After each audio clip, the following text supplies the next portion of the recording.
Folks, it's extremely important that each and every one of you listen to the following clip very closely. There are no borders in this fight, people. This is good against evil. Sit down, listen closely, and hang on to your arm of your chair, because it's going to shock you what you hear. Klaus Schwab's top advisor, Dr. Yuval Noah Harari. Let's see what he has to say.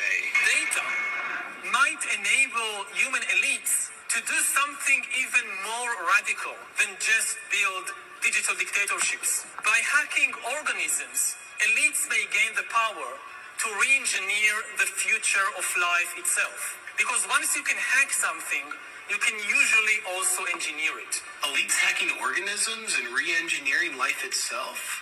Well, he's not talking about doing that to people, is he? Now, in the past, many tyrants and governments wanted to do it, but nobody understood biology well enough, and nobody had enough computing power and data to hack millions of people. Neither the Gestapo nor the KGB could do it. But soon, at least some corporations and governments will be able to systematically hack all the people. Well, I guess he was talking about doing that to people. All people, to be specific. And if indeed we succeed in hacking and engineering life, this will be not just the greatest revolution in the history of humanity. This will be the greatest revolution in biology since the very beginning of life 4 billion years ago. For 4 billion years, nothing fundamental changed. Not playing God, are you? Because that usually works out super well. Science is replacing evolution by natural selection with evolution by intelligent design. Not the intelligent design of some God above the clouds.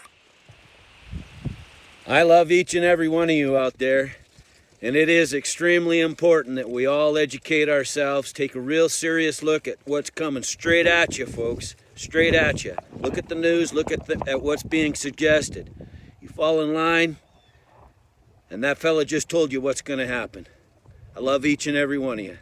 Are they insane? You tell me at the end of this video. These guys are digging their own graves. We're watching these moron globalists destroy our way of life right before our eyes. And the latest line, look, Netherlands to close up to 3,000 farms to comply with EU rules. Yeah, this isn't conspiracy level stuff.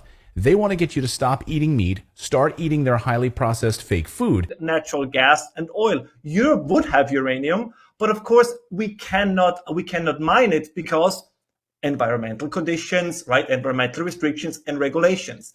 And the other point is, if you look at Germany at the moment, I mean, this is, if it wouldn't be so sad, it would be hilarious.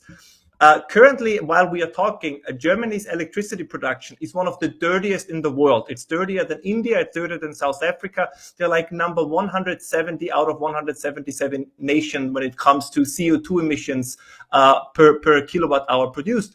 Because there is not a lot of wind and not a lot of sun at the moment. So where do they get electricity from? They get it from burning coal and they get it from burning gas, which is, of course, significantly more CO2 intensive. And they still insist on saying, no, we're going to close down nuclear. It makes no difference. Over the last 30 days, 4 gigawatt of installed nuclear, because if there is no sun, if there is no wind, it doesn't matter how many photovoltaic and solar farms you have, and it doesn't matter how many wind turbines you put up, they are not moving, they are not doing anything. So it's exactly the same thing, just in another area than we have with the Dutch farmers, right? It's a form of cognitive dissonance, right? You double down on the policy. So this is why they're asking you to turn down your thermostat at night. So pleased to see you back here in Davos, because I remember before you assumed your position as Vice President of the United States, you came here as a senator, you came here as the chairman of the Foreign Relations Committee of the Senate.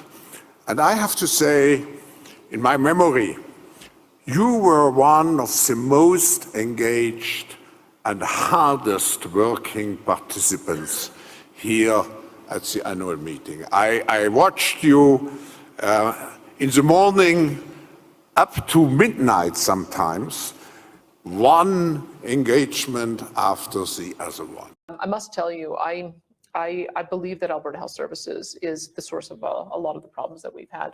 They signed some kind of a partnership with the World Economic Forum right in the middle of the pandemic. We've got to address that. Why in the world do we have anything to do with the World Economic Forum? That's got to end. So these clowns are taking away our way of life. We have to stop them.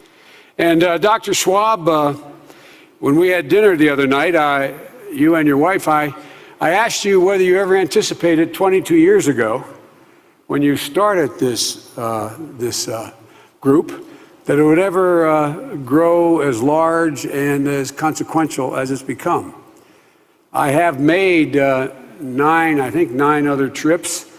I think this is, quite frankly, a more convenient fora than the United Nations to meet with world leaders and business leaders. And it's a great opportunity to get an awful lot done. You've written extensively on the topic that you've asked me to speak to, mastering the fourth industrial revolution.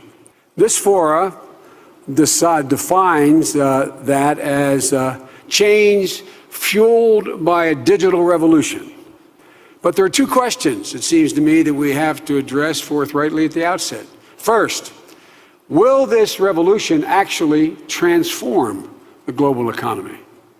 And secondly, if it does, will it be for the better or for worse for humanity as a whole?